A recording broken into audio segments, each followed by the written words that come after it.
5 milliards de francs CFA traverse Ouagadougou dans une valise, sans alarme, ni chaos visible. La ville continue de respirer normalement, mais ce qui se cache derrière cette banalité est loin d'être anodin.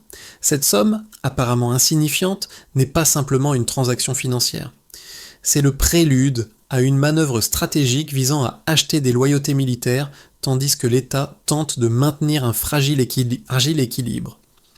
Ibrahim Traoré se trouve face à un défi de taille, car cette affaire n'est pas seulement une question d'argent, elle incarne une bataille pour la souveraineté nationale. Comment réagir face à une influence aussi discrète, mais persistante ? Dans une situation où l'équilibre politique et militaire est déjà précaire, la circulation de 5 milliards de francs CFA à travers Ouagadougou représente bien plus qu'une simple tentative de corruption. Ce n'est pas un incident isolé, mais le déclencheur d'une séquence stratégique où chaque geste, chaque échange a des implications profondes pour l'avenir du pays. Ibrahim Traoré, pris dans cette toile d'influence subtile, se voit confronté à un dilemme crucial. Comment protéger la souveraineté de la nation sans risquer de déstabiliser davantage un système déjà fragilisé ? La pression est immense. D'un côté, l'État doit préserver sa crédibilité et sa stabilité. De l'autre, il doit éviter de tomber dans le piège d'une manipulation discrète mais dévastatrice. Les enjeux sont clairs, garantir la loyauté des forces armées, maintenir l'intégrité de l'État et éviter une rupture qui pourrait avoir des conséquences irréversibles. Ce test de souveraineté ne repose pas uniquement sur une réaction immédiate, mais sur la capacité à analyser et à anticiper les effets à long terme. Le début de l'affaire des 5 milliards semble anodin, presque invisible. Pourtant, derrière cette valise traversant Ouagadougou se cache un mécanisme complexe d'influence et de pression. Les autorités burkinabées suivent discrètement les mouvements financiers depuis plusieurs semaines, persuadées que cette somme n'est qu'une partie émergée d'une opération beaucoup plus vaste. Alors que la valise se déplace dans la ville, l'ampleur de l'opération devient plus claire. Des flux financiers, des transferts internationaux et des connexions avec des acteurs extérieurs sont en place, et c'est visant à déstabiliser le pays de manière systémique. Le but n'est pas seulement de soudoyer quelques individus, mais de tester la solidité du commandement militaire et de mesurer la loyauté des forces armées. Au cœur de cette affaire, Ibrahim Traoré se retrouve face à une prise de décision critique. S'il agit trop rapidement, il risque d'exacerber les tensions internes et d'alimenter des suspicions qui pourraient diviser encore davantage le pays. Mais s'il attend trop longtemps, il permet à cette manipulation de se renforcer et d'étendre son influence. Ce dilemme est d'autant plus complexe que les pressions extérieures se font de plus en plus intenses, notamment de la part des puissances internationales et des acteurs régionaux. Ces derniers cherchent à imposer leurs propres intérêts tout en exploitant les fragilités internes du pays. Ibrahim Traoré doit alors naviguer entre ces influences invisibles sans que cela n'apparaisse comme une réaction précipitée ou une soumission à des forces extérieures. L'enjeu dépasse largement une simple tentative de corruption. Il s'agit de défendre l'intégrité d'un État sous pression tout en préservant sa souveraineté nationale. Au cœur de cette crise silencieuse, un personnage discret émerge, un officier respecté au sein des forces armées, considéré pour son discernement et sa prudence. C'est lui qui, dès les premières interactions avec l'intermédiaire étranger, détecte l'anomalie. L'homme ne suit pas les règles habituelles des transactions diplomatiques ou militaires. Il est trop pressé, trop précis dans ses promesses, et surtout, trop insistant sur des engagements implicites qui soulignent une tentative de manipulation. Et l'officier, loin de se précipiter dans une confrontation, choisit de jouer un rôle plus subtil, suivre les mouvements de près, collecter des informations sans se faire remarquer. Plutôt que de briser immédiatement les liens avec cet acteur extérieur, il préfère comprendre le réseau qui se cache derrière cette tentative de corruption. Cette approche s'avère rapidement payante. Chaque rencontre, chaque proposition devient une pièce essentielle du puzzle. L'officier et ses collègues documentent méticuleusement les lieux, les dates, les identités des intermédiaires, tout en gardant le secret sur leurs intentions.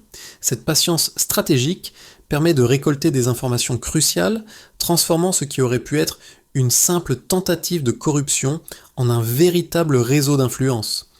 Loin d'une rupture immédiate, c'est cette décision d'observer et de documenter permet à Ibrahim Traoré de mieux comprendre l'ampleur de la menace et de préparer une réponse plus mesurée et plus fondée. Les premières répercussions de cette démarche se font sentir dans les unités militaires ciblées. Des rumeurs commencent à circuler, des interrogations émergent, mais l'objectif est clair, ne rien précipiter et éviter de polariser inutilement le système militaire. Une fois les informations collectées, l'État pourra agir avec la certitude de déjouer une machination bien plus grande. Le temps passe et la situation devient de plus en plus tendue. L'opération de manipulation, d'abord discrète, s'intensifie rapidement. Ce qui semblait être une simple tentative d'achat de loyauté se transforme en un mécanisme de déstabilisation systématique. La première phase d'activation a été discrète. Un contact préliminaire a eu lieu dans un café, un échange informel, sans alarme ni bruit, mais très vite, la pression augmente. L'intermédiaire extérieur, autrefois discret, devient plus insistant. Il évoque des promesses de soutien financier et militaire, affirmant que des investissements stratégiques dans le pays pourraient garantir une stabilité durable. Ces propositions deviennent de plus en plus directes, l'argent circulant par des circuits non officiels et souvent sous couvert d'organisations humanitaires. Les autorités burkinabées, conscientes du danger, ont commencé à collecter des informations clés. Des rapports sur des transferts financiers suspects ont émergé, impliquant non seulement des ONG locales, mais aussi des relais à l'étranger. Des montants considérables de fonds circulent, mais ce n'est pas seulement l'argent qui préoccupe les autorités. Les communications cryptées entre des acteurs étrangers et certains officiers locaux révèlent un réseau d'influence plus vaste que prévu. Chaque étape de l'opération devient de plus en plus sophistiquée. Ce qui semblait être un test de loyauté devient une tentative de renversement de la structure interne de l'armée en ciblant des points clés de vulnérabilité. Le mois d'octobre 2024 marque un tournant décisif.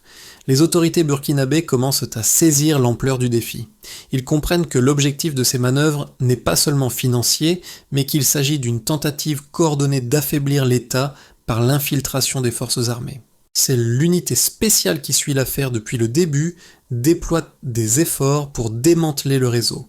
Les services de renseignement identifient les principaux intermédiaires et commencent à tracer les connexions internationales.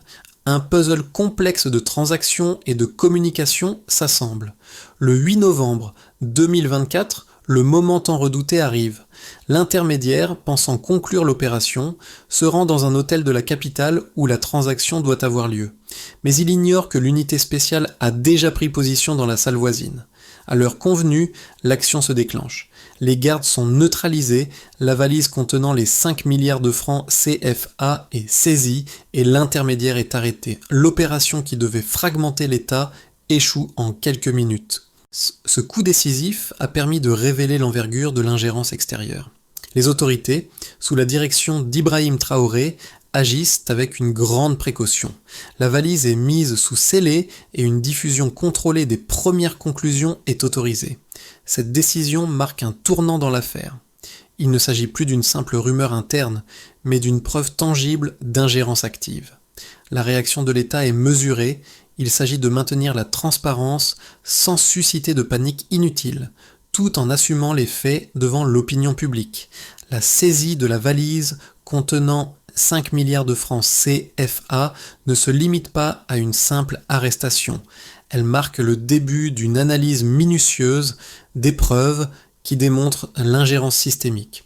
Les autorités burkinabées, conscientes de l'ampleur de la manipulation, commencent à examiner les données financières et les communications cryptées qui entourent d'enfouir cette tentative de déstabilisation. Ce n'est pas un simple transfert d'argent, mais un enchevêtrement complexe de flux financiers, d'intermédiaires discrets et de signaux cachés. Les services de renseignement suivent plusieurs pistes qui mènent à des transferts d'argent effectués par le biais d'organisations non gouvernementales. En tout, plus de 5,3 milliards de francs CFA ont été transférés entre juillet et octobre 2024, circulant via des comptes liés à des ONG écrans et des intermédiaires basés en Europe. Ces transactions sont divisées en plusieurs petites sommes, souvent difficiles à relier entre elles, mais les enquêteurs réussissent à reconstituer le circuit de l'argent et à identifier les relais dans les grandes capitales de l'Afrique de l'Ouest. Ce n'est pas une action isolée, c'est une opération bien huilée visant à contourner les mécanismes officiels et à se frayer un chemin dans les couches les plus vulnérables de la structure militaire du Burkina Faso. En parallèle des transferts financiers, les autorités examinent les communications cryptées qui ont eu lieu entre les responsables militaires burkinabés et des acteurs extérieurs. Ces messages, bien que superficiellement anodins, révèlent un réseau d'acteurs clés qui ont été ciblés pour leur position stratégique au sein de l'armée. Les enquêteurs identifient 32 appels cryptés effectués en moins de 3 semaines entre les responsables militaires locaux et leurs homologues à l'étranger. Ce nombre, bien que faible en apparence, est suffisant pour démontrer une coordination systématique des actions visant à perturber l'ordre interne du pays. En analysant les transferts financiers et les communications, les autorités parviennent à déterminer que l'argent n'a pas simplement été destiné à acheter des décisions ponctuelles, mais à soutenir un réseau d'influence durable. Les flux financiers ne font pas qu'alimenter un processus isolé, ils soutiennent une architecture parallèle qui cherche à modifier la loyauté au sein de l'armée burkinabé. L'objectif est clair, affaiblir la cohésion nationale en fragmentant les forces armées, Kéchi tout en préparant le terrain pour un changement stratégique à plus long terme. Les résultats de ces analyses deviennent rapidement publics, avec des preuves tangibles qui étaient la thèse d'une ingérence étrangère. Cela marque un tournant dans l'affaire. Alors que les rumeurs internes se transforment en faits établis, l'État burkinabé, sous la direction d'Ibrahim Traoré, choisit de diffuser ces informations de manière mesurée, assurant ainsi la transparence tout en évitant une panique incontrôlée. Ces chiffres précis, ces communications interceptées et ces flux financiers traçables offrent une lecture claire des intentions externes. Plus important encore, ils permettent de démontrer que l'opération de déstabilisation n'était pas une initiative ponctuelle, mais une tentative systématique de manipulation et de contrôle. L'affaire des 5 milliards suscite 2 interprétations opposées, chacune soutenue par des arguments solides. La première thèse, soutenue par certaines chancelleries occidentales et des analystes internationaux, avance que la réaction burkinabé pourrait être perçue comme une paranoïa d'État. Selon cette perspective, la multiplication des accusations d'ingérence étrangère, les ruptures diplomatiques et la montée des tensions pourraient finalement isoler davantage le Burkina Faso sur la scène internationale. Les partisans de cette analyse soulignent que la coopération internationale, en particulier en matière de sécurité et de développement économique, est cruciale pour faire face aux défis internes du pays. Selon eux, une fermeture excessive pourrait non seulement aggraver la situation, mais aussi conduire à une diminution des aides et des investissements, et à une plus grande vulnérabilité face aux menaces extérieures. En revanche, une deuxième thèse, portée par une nouvelle génération d'intellectuels africains et certains observateurs du Sahel, soutient que la dépendance prolongée du Burkina Faso aux financements et aides extérieures constitue un danger plus grand. Selon cette vision, l'influence étrangère, souvent camouflée sous des couvertures humanitaires ou diplomatiques, maintient des relations asymétriques qui fragilisent la souveraineté du pays. Les partisans de cette lecture considèrent l'affaire des 5 milliards comme une preuve d'un modèle de dépendance, qui subordonne la politique nationale aux intérêts extérieurs. Selon eux, les réseaux d'influence construits au fil des années cherchent à maintenir un statu quo favorable à l'intervention étrangère, en affaiblissant les structures de gouvernance interne et en fragmentant l'unité nationale. Ces deux lectures, bien qu'opposées, reposent sur des réalités tangibles. D'un côté, le risque d'isolement est réel. Le Burkina Faso pourrait se retrouver coupé des soutiens internationaux essentiels. De l'autre, l'ingérence étrangère sous diverses formes est bien documentée et constitue une menace sérieuse à la souveraineté nationale. Le choix n'est donc pas simple.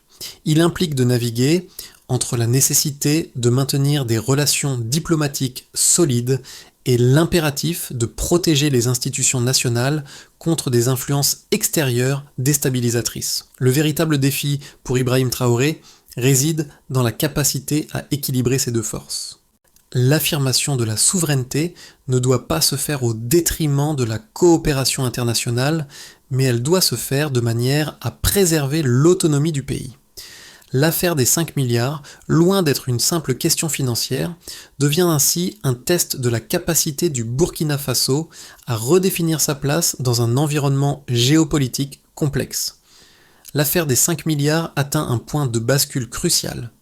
Ce qui avait commencé comme une tentative de manipulation discrète se transforme en une démonstration de la résilience nationale du Burkina Faso. En révélant les preuves tangibles de l'ingérence étrangère, les flux financiers et les communications cryptées, Ibrahim Traoré choisit de ne pas minimiser l'impact de l'incident. Au contraire, il l'utilise comme un levier stratégique pour renforcer la souveraineté du pays.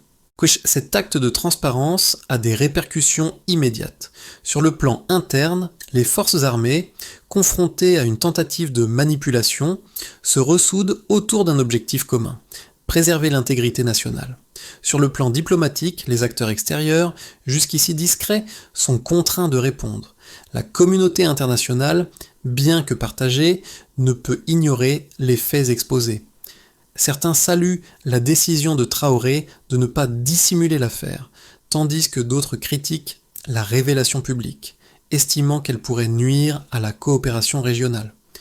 En dévoilant ces éléments, Traoré montre qu'il ne s'agit pas simplement de résister à l'ingérence, mais de reprendre le contrôle de la narration. Cette transparence stratégique crée un changement de dynamique. Ça où l'État burkinabé devient l'acteur principal de son propre destin, prêt à réagir face à des pressions externes bien réelles.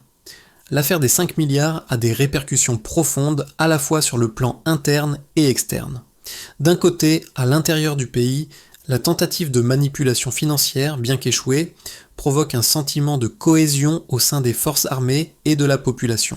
En mettant à jour un réseau d'influence discret mais étendu, Ibrahim Traoré et son équipe ont mis en lumière l'ampleur de la pression exercée sur l'État.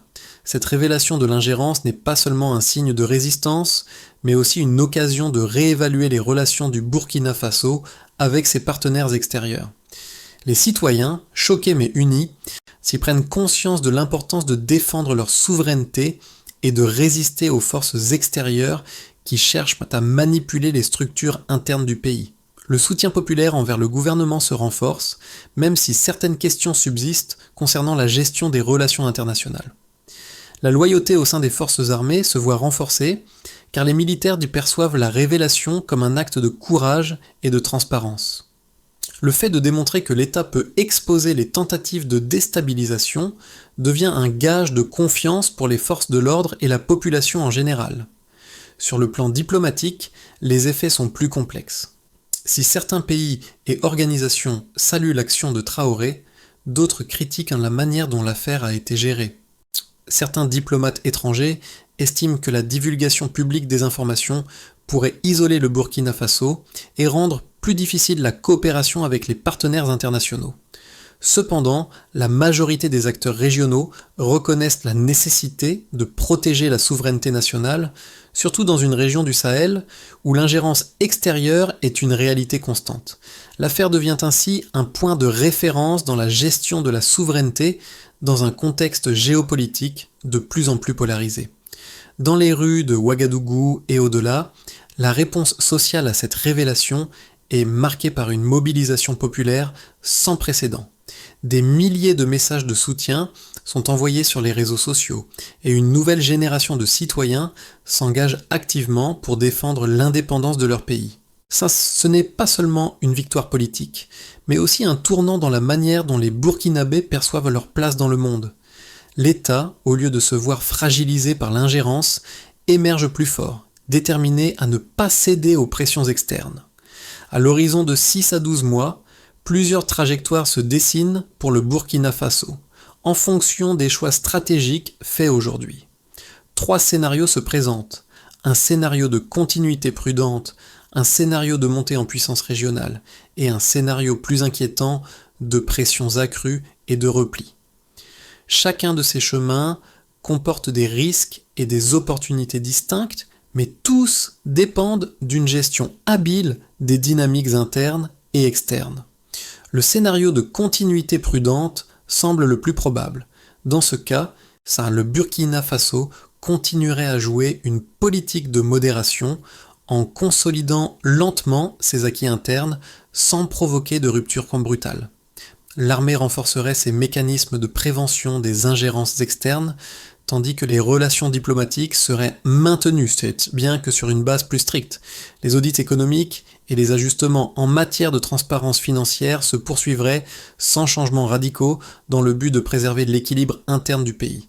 Cependant, ce scénario pourrait aussi conduire à une stagnation économique et à une pression diplomatique croissante, car le pays serait vu comme un acteur moins flexible sur la scène internationale. Un scénario de montée en puissance régionale serait celui où la coopération entre les États du Sahel se renforce de manière significative. Dans ce cas, le Burkina Faso pourrait jouer un rôle de leader dans une nouvelle dynamique régionale en partageant des ressources sécuritaires et économiques avec ses voisins. Cette montée en puissance pourrait également s'accompagner d'un renforcement des capacités locales et d'une plus grande autonomie vis-à-vis des acteurs extérieurs. L'affaire des 5 milliards servirait alors de catalyseur pour cette nouvelle orientation stratégique, et le Burkina Faso pourrait attirer davantage d'investissements régionaux. Cependant, ce scénario nécessiterait une grande stabilité interne et une gestion habile des relations avec des acteurs extérieurs qui pourraient voir cette montée en puissance comme une menace. Enfin, un scénario de pression accrue et de repli serait possible si les tentatives de déstabilisation se poursuivent, en sont accompagnés de sanctions internationales et de pression économique. Ce scénario pourrait conduire à une fermeture progressive du Burkina Faso sur lui-même, avec une baisse d'activité économique et une possible exacerbation des tensions sociales. Le pays pourrait se retrouver dans une position où ses options diplomatiques se réduiraient et où la coopération régionale et internationale deviendrait plus difficile. Dans ce cas, la souveraineté nationale serait mise à l'épreuve de manière plus directe, mais le Burkina Faso pourrait aussi renforcer son identité et sa résilience face aux adversités extérieures. L'affaire des 5 milliards a profondément résonné dans la société burkinabé et au-delà. Alors que les autorités du pays ont réagi avec fermeté pour protéger la souveraineté nationale, les citoyens ordinaires ont eux aussi été confrontés à des dilemmes similaires. Pour beaucoup, cette affaire a soulevé des questions essentielles sur leur propre rôle dans la défense de l'intégrité nationale. La mobilisation en ligne a été impressionnante. Des millions de messages de soutien ont inondé les réseaux sociaux, renforçant l'idée que la résistance n'est pas seulement l'affaire des élites politiques ou militaires, mais aussi celle des citoyens de tous horizons. Les discussions dans les quartiers et les villages ont pris une tournure plus réfléchie. Les Burkinabés, qu'ils soient jeunes ou plus âgés, ont commencé à voir la souveraineté non pas comme un concept abstrait, mais comme un processus concret qui concerne leur quotidien. L'ingérence, qui semblait autrefois une menace lointaine, devient une réalité palpable qu'ils doivent affronter ensemble.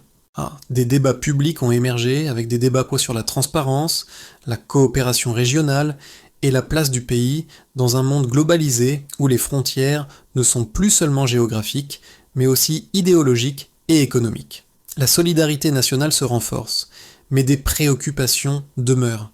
De nombreuses voix s'élèvent pour demander un plus grand contrôle sur les décisions économiques et diplomatiques, afin que les Burkinabés aient une voix plus forte dans la gestion des affaires de leur propre pays. Ce n'est pas une question de s'isoler, mais de faire en sorte que les intérêts nationaux priment dans toutes les relations extérieures.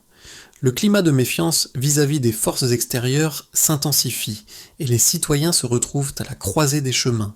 Continuer à avancer vers une autonomie renforcée ou accepter les risques d'une ouverture excessive aux influences étrangères.